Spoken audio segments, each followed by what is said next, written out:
thing that's amazing about Batman is that he's incredibly resilient. Here's a character that was introduced in the late 1930s, early 1940s, and a bit of a violent character, even to the point that in the original Batman, he's carrying a gun. Bill Finger told me and many other people that his influence was the Shadow, Zorro, the pulp detectives, as opposed to Buck Rogers and the various superpowered characters. He was the superhero who wasn't defined by a particular incredible power, and he was the masked Avenger who was really sort of more than human in some very special way. What I always liked about the character is he's a self-made man, and he's a guy who has made lemonade out of lemons. This awful thing happened to him when he was 8, 9, or 10 years old, depending on which version you read, and he is allowing that to shape his world. The core to the character is always true. It's the orphan looking for the revenge of the loss of his parents. It's the one thing that remains consistent in every interpretation. And I think it remains consistent today, and more importantly, it's one of the most important themes of the films that you're seeing right now. Part of what you want to do in any project with any character that's been around as long as Batman is you want to explore anything that hasn't been done before that creatively can make sense. Batman Gotham Knight consists of 6 interlocking stories, each from a revered animation director, and will be the next DC Universe animated movie. It's a way to take Batman and investigate a whole new medium in which he really hasn't played in. We had such a great tradition of Batman in animation, but we never had the opportunity to turn to the great anime directors, do something experimental. By creating an animated film leading into the big live-action movie is something that enhances the overall experience for the character. The growing love of the Japanese anime tradition in the last decade really gave us a perfect opportunity for that. The unique thing about Batman amongst American superheroes and amongst the entire American superhero genre is that he's the one I think is the most easily adaptable to an anime sensibility. The Japanese superhero genre is really radically different than the American superhero genre. Their heroes have a tendency to be more what we would call probably anti-heroes. But Batman, by the nature of the fact that he's a darker character and that he's just a human being, that he doesn't have superpowers of any kind, that's much more in line with what, you know, the typical Japanese anime hero is all about. In anime, there's a sense of destiny for a lot of the characters, and there is that sense of expression and that sense of emotion. When you're collaborating across cultural styles, the ideal you start out with is how to tell story in a way that makes the best use of both of your traditions.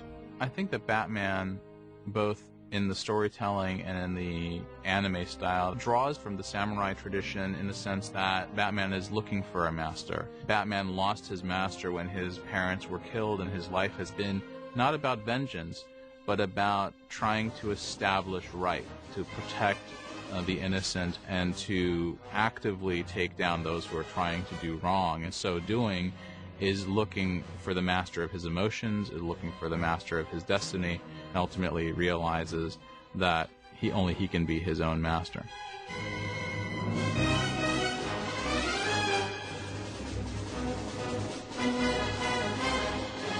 In Japanese terms, he's almost the Toshiro Mifune type character, you know, who's always really, you know he's going to, burst into action at the drop of a hat, but, for the most part, he's very, very still and very, very calm, and, always quietly judging the situations. Looking at the Western tradition of storytelling, Batman really represents and is evocative of a couple of different heroic traditions, whether it's the tradition of the investigator, of the detective, or the tradition of the cowboy, the man with no name, the lone wanderer in a situation, taking it upon himself to save the day. But he is absolutely the Dark Knight. He is the cowboy. He is the one that people turn to when they have no hope. Walks in, on his horse, and ultimately has to bring law and order to the Wild West. A little bit of what's going on if you play Gotham City as the Wild West. The idea of the vigilante as a positive figure. No one was going to restore law and order if they didn't take it into their own hands. Every story is essentially about a character solving a problem. And it's much more interesting to watch a character actually solve a problem than to just be stronger than the other guy. What we tried to do with this project was to really create a storyline that would be flexible enough that it would have those detective elements, the concept of improbable wisdom. That element provides sort of an anchor for Batman's otherwise outrageous intelligence. It makes it seem more realistic because we're culturally adjusted to the idea that a detective can do that. But at the same time, the interactions for the characters were loose enough that it would allow the directors who are going to come to this from the anime side to tell the story in a fashion completely unlike a Western animator would, and to bring to it those emotional dimensions and those visual elements of combat. One thing that you see in anime and even manga comics is exaggeration. Exaggeration of emotions, exaggerations of facial expressions, stretching what seems the realms of reality of how people react or even look in regards to extreme situations. The characters are extremely expressionistic. You think of Edward Munch's Scream with exaggerated features and exaggerated body language. Looking at manga characters or anime characters reacting to Batman entering a room, one of the things that we like to build is a sense of fear and awe when Batman walks in. Batman fits this stronger than most of our other characters because he can handle the interpretations better than someone else. One of the things that we really wanted to rely on the Japanese to bring to the project was not just the look of Batman himself, but the look of Gotham City. That's one of the most impressive things about anime is their art direction, the way they create entire worlds that are just, amazing to look at. Most of his adventures take place at night, which, I think can be fun for artists to play with in terms of what kind of images you're trying to evoke, what kinds of cityscapes, etc. Along with Batman, it's not just about animating the character, but Gotham City itself is a character in his world. Gotham City's a scary place. Anything that can go wrong has gone wrong and is wandering the streets ready to bite your head off. Villains have always been interesting to us. Deadshot's one of the characters that is Batman gone horribly wrong. I think the character of Deadshot is really exciting. We've reimagined him. The Japanese filmmakers in this case have taken a traditional character model for Deadshot and really reinvented it and played with it. And he really is played as Batman's opposite number in this piece.